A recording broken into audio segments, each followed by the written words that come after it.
Queridos miembros de la Hermandad del Señor de los Milagros de aquí, de Puerto Cabello, particularmente la directiva de este año, y de otros lugares que han venido a participar de esta misa. Bienvenidos a Puerto Cabello.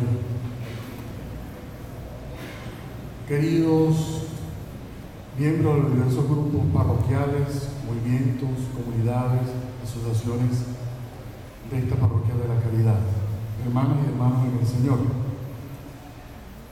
Con mucho gusto pues me encuentro celebrando esta Eucaristía, hoy en acción de gracias a esta devoción tan hermosa, tan significativa, tan popular como es el Señor de los Milagros, que aunque ha nacido en Perú y donde están los peruanos, siempre brota esta hermandad, también se ha ido irradiando, por supuesto, en los lugares donde existe la hermandad, y por supuesto todo lo que esta hermandad significa, todos los elementos que tiene el Señor de los Milagros, pues es un aporte, por supuesto, para la parroquia, para la diócesis, para las instituciones eclesiales donde se encuentran ellos trabajando. La verdad que de verdad les agradezco mucho su organización, su ánimo, su entereza, su piedad, porque es un aporte, pues, no solamente para ustedes, sino para la iglesia de aquí, para esta diócesis, el que ustedes organicen cada año esta festividad del Señor de los Milagros con todo lo que esto significa, las cosas previas y las cosas ulteriores. Esto es un gran aporte para nuestra iglesia. Bien, siempre en la liturgia es oportuno, es necesario que nosotros partamos de la palabra de Dios. Para eso se lee la palabra de Dios. Aunque a veces nosotros pensamos que la palabra de Dios no coincide con lo que estamos celebrando, porque a veces tenemos otras preocupaciones, etc. Pero la palabra de Dios siempre tiene que decirnos algo y siempre vamos a encontrar alguna aplicación, alguna referencia práctica a lo que estamos celebrando. Hoy en la palabra de Dios aparece el tema de la viña. Incluso se dice claramente en el Salmo lo que es la viña. La viña es la casa de Israel, dice el Salmo. O sea, la viña es Israel. Y la palabra de Dios nos cuenta un poco, siguiendo la historia, pero sí el símbolo de la viña en la historia de la salvación. Recordemos que la Biblia está escrita con una mentalidad oriental, semita, judía. Jesús era judío y por lo tanto también su pensamiento es judío, su manera de hablar es judía, que es muy distinta a la nuestra, muy distinta a la nuestra. Nosotros hacemos discursos de otra forma. Entonces, para hablar de la viña, para hablar de Israel, se utilizan figuras, y precisamente la figura de Israel es la viña. Pues, de una manera, nosotros tampoco conocemos mucho la viña, porque aquí en Puerto Cabello, pues yo no sé, yo he encontrado muchas matas de uva aquí, uva de paya sí, ¿verdad? Pero la uva sí debe haber, porque aquí en Puerto Cabello se da de todo, ¿verdad? Estoy seguro que sí. Y se da en Maracaibo, que hace calor. Pero no tenemos la tradición. Bueno, los portugueses sí, tienen sus matas, sus viñedos, ¿verdad? Pero en todo caso, aunque nosotros no tengamos la experiencia, pues, de lo que es una viña así tan fuertemente, sin embargo, podemos imaginarnos, pues, este ejemplo, ¿no? En la primera lectura, Israel es presentado como una viña que Dios cuida. que Dios hizo un esfuerzo inmenso para cultivarla, para que diera buenos frutos, le puso buen abono, fue de buena semilla, le puso un guarda, le puso agua, y sin embargo, al final esa viña no dio sino uvas agrias. No sirvió pues la viña, no sirvió. Y dice el profeta Isaías que entonces la suerte, pues, esa viña no produjo frutos, y por lo tanto esa viña va a tener otra suerte, va a tener otro destino, ¿verdad? Porque el Señor no puede detener sus planes de salvación. La viña representa a Israel, que es el pueblo donde se gestó la salvación, y si Israel no produjo los frutos acordados, entonces el Señor tiene que seguir adelante, ¿verdad? Y en el Evangelio encontramos exactamente el mismo pensamiento, pero esta vez es Jesús quien habla, y lo hace a través de una parábola que nosotros conocemos, la parábola de los viñadores malvados. Y ahí se describe con ese ejemplo cuál fue el comportamiento que tuvo Israel con la viña. También sucedió lo mismo que lo dice el profeta Isaías: no estuvieron acorde, no respondieron adecuadamente, porque el Señor, el dueño de la viña, mandó sus criados para ver cómo estaba la cosa, pero cuando llegó a la viña se encontró que los primeros los apedrearon y los mataron, los segundos les pasó exactamente lo mismo, y en última instancia, dado los resultados negativos, entonces el dueño de la viña mandó a su propio hijo, pensando, como dice la palabra de Dios, que no le harán nada, porque este es el hijo del heredero y no le harán nada. Pero sin embargo los resultados fueron nefastos. También acabaron con el hijo y lo mataron. Entonces al final dice el Señor: bueno, ustedes no cumplieron, entonces este pueblo no cumplió, a ustedes se les va a quitar lo que no han producido frutos, todo lo contrario, algo muy negativo se la va a otro pueblo. Fíjense ustedes que en este ejemplo de la viña está la historia de la salvación de Israel, está la historia de Israel y nuestra propia historia. ¿Quiénes son los criados que fueron enviados a la viña y fueron recibidos por estos viñadores? Los distintos personajes que el Señor fue designando a través de la historia. Moisés fue en principio acogido favorablemente, pero después fue despreciado. Recordemos que el pueblo no quiso hacer caso cuando estaba en el Sinaí, quiso devolverse otra vez a Egipto, añoraban otra vez a Egipto. Y luego vinieron los profetas, que lo que recordaban era la alianza que había hecho Dios con su pueblo en el Sinaí, y también lo despreciaron. La gran lucha de los profetas fue porque el pueblo volviera nuevamente a los caminos del Señor. Y los profetas muchas veces hablaban en el vacío, muchos de ellos murieron asesinados también, muchos de ellos fueron despreciados. Bueno, esos fueron los criados que no fueron recibidos por el pueblo de Israel, hasta que llegó el Hijo, y el Hijo es Jesús, el Hijo del Padre, que también, como dice, no fue acogido, no fue bien recibido, fue despreciado y murió en la cruz.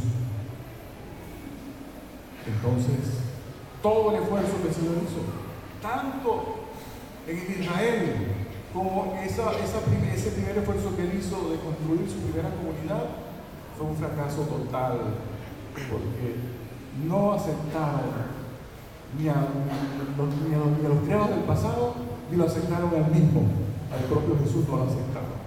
No produjimos frutos, pues. Y actualmente, ¿quién es la viña?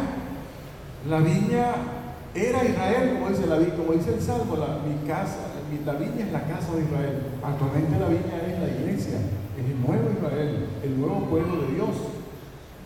Pero no pensemos nosotros que ya el problema está resuelto. Nosotros también se nos exige, como a los israelitas, que produzcamos frutos.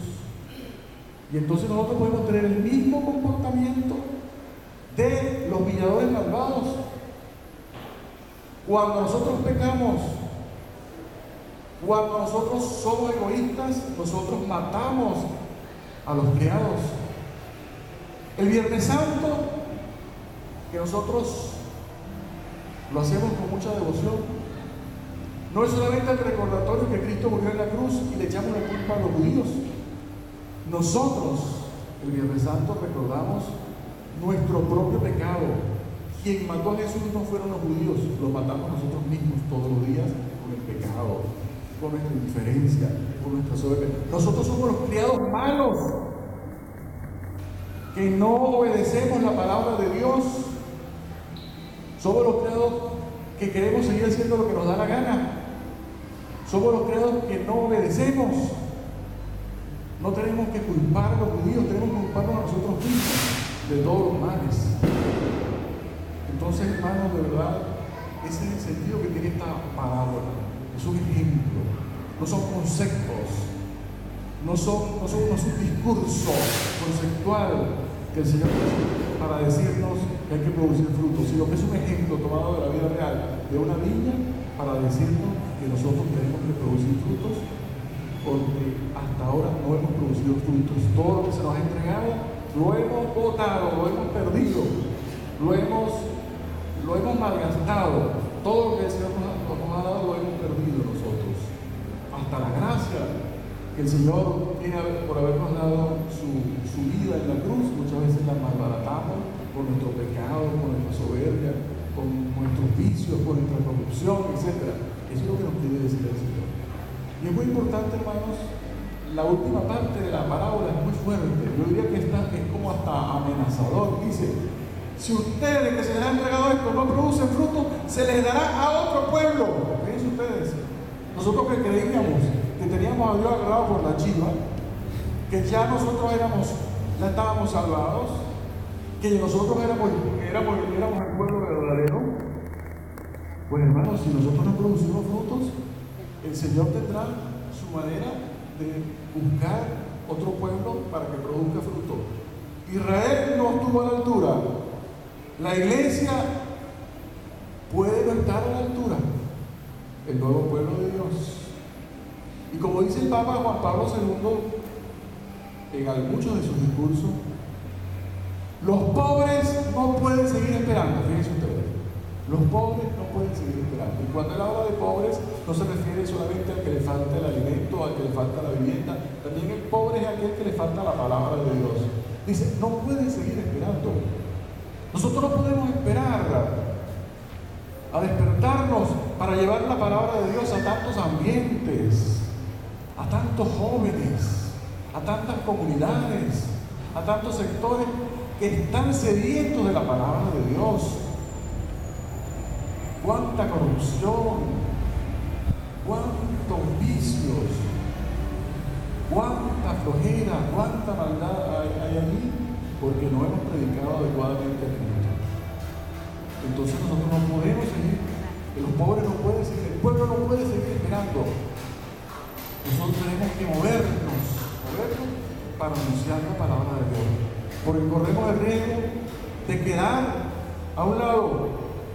Y el Señor nos dice, cuando vayamos ante su cara, ante su rostro, y nos va a decir, no les conozco, jamás los he visto. El Señor no puede decir eso si nosotros estamos a la altura. Aunque digamos al Señor, yo decía, Señor, el Señor no puede decir, no les conozco. No les conozco, porque no estuvimos a la altura. ¿Verdad que eso es muy importante, hermanos, que nos demos cuenta de eso? Tenemos que salir de nuestra desidia. El Santo Padre actual, el Santo Padre Francisco, habla de una iglesia en salida. La iglesia no está para los templos nada más. Nosotros no estamos aquí solamente para recibir a la gente, sino nosotros tenemos que salir. La iglesia en salida. Tenemos que involucrarnos con el mundo, con la sociedad, con los problemas del pueblo. Eso es la iglesia en salida. El Santo Padre de la iglesia misionera, la iglesia en salida, es una iglesia que tiene que preocuparse de lo que pasa en todos los sectores de Puerto Cabello. No solamente la gente que viene para acá.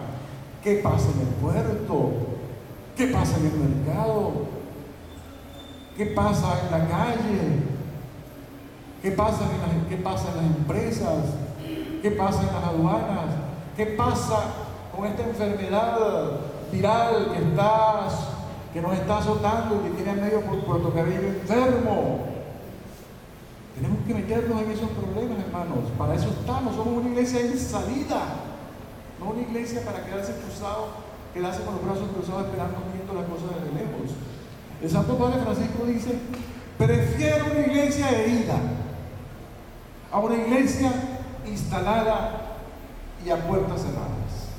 Prefiero una iglesia herida, vilipendiada muchas veces, a una iglesia cómoda, a una iglesia que esté cerrada. No, hermanos. Entonces, eso es importante que lo tomemos en cuenta, hermanos. Eso es lo que quiere decir la palabra de Dios. Tenemos que producir frutos. Ser una viña que produzca frutos de evangelización. No una viña que produzca uvas amargas, uvas agrias. No, eso no lo quiere el Señor. Ya bastante cosas amargas tenemos por delante. Eso es lo que quiere el Señor. Y en este Señor, el Señor de los milagros nos da un ejemplo maravilloso. Nosotros venimos hoy a venerar esta imagen precisamente por muchas cosas, por supuesto. Pero una de las cosas, por supuesto, por la cual veneramos a la imagen de Cristo crucificado en el Señor de los milagros es por la gratitud, ¿verdad? La gratitud. Le damos gracias al Señor de los milagros porque Él ha hecho, la palabra lo dice, la frase lo dice, el Señor de los milagros, es decir, Él ha hecho en nosotros milagros. Él ha hecho en nosotros hombres y mujeres nuevos. Hemos recibido de Él su gracia. Hemos recibido de Él favores. Y esos favores fueron precisamente producto del compromiso. El Señor de los milagros, Cristo en la cruz, produce fruto precisamente porque se fajó. No fue cómodo. Cristo salió. Una de las cosas características de Cristo salió. Una vez que Él concluyó su preparación a los 40 años, perdón, a los 30 años, se fue a la sinagoga de Jerusalén, perdón, a la sinagoga de Nazaret, y dijo: he sido enviado para anunciar la buena noticia. Y a partir de ahí comenzó Él enseñando por los pueblos, curando enfermos, haciendo milagros, dando discursos, enseñando lo que es el reino de Dios, etc. Y eso le costó, pues, hasta el final que no lo entendieran, y todos sabemos el destino del Señor. Le costó su vida, porque no lo entendieron, porque pensaban que era un loco, porque pensaban que estaba yendo contra la ley, pensaban que era un contra todas esas cosas. Cuando estaba haciendo de lo que estaba necesitando, escuchando, estaba observado por la que era un la viña, el fundador de la viña, definitivamente. Y eso pues le costó la vida. Pero ese trabajo del Señor, ese misterio del Señor, rindió frutos. Rindió frutos porque la muerte de Cristo en la cruz fue para redimir al pueblo, fue para darnos su gracia. Es para que nosotros recuperásemos el acceso al Padre que lo habíamos perdido por el pecado. Era en definitiva para hacernos felices, hermanos. Gracias a Cristo muerto en la cruz, nosotros somos felices. ¿Ustedes no se han dado cuenta de eso? Cristo fue sufrió en la cruz, clamando hasta la última gota de sangre para que nosotros tuviéramos vida y vida en abundancia, dice San Juan. Y ya nosotros tenemos ganado la vida eterna, hermanos, a pesar de nuestras caídas, a pesar de nuestros pecados, de nuestros vicios, que se siguen muchas veces consolidando. Nosotros tenemos, con la muerte de Cristo en la cruz, con el Señor de los milagros, nosotros tenemos acceso nuevamente a la vida eterna, hermanos. Y eso no nos lo puede quitar nadie. Como dice San Pablo en la carta a los romanos: ¿quién podrá separarnos del amor de Dios? La altura, la anchura, alguna criatura, nadie nos puede separar del amor de Dios. Así